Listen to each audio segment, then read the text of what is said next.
कहने मधुबरिया सुभान अल्लाह सुभान अल्लाह सुभान अल्लाह सुभान अल्लाह।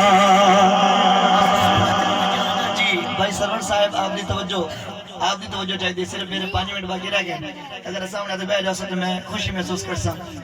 हाँ जी शेर सुन तो पहले बोलो सुभान अल्लाह। इस सूरत नू मैं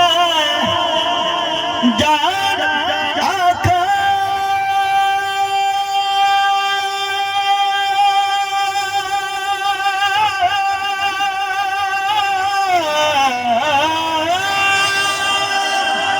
इस सूरत नू मैं जान आका इस सूरत नू मैं जान आका जाना का की जाने जहाना काजी सच्चिया खाते रब दी मैं शान काजी सच्चिया खाते रब दी मैं शान का जिस शान तू शाना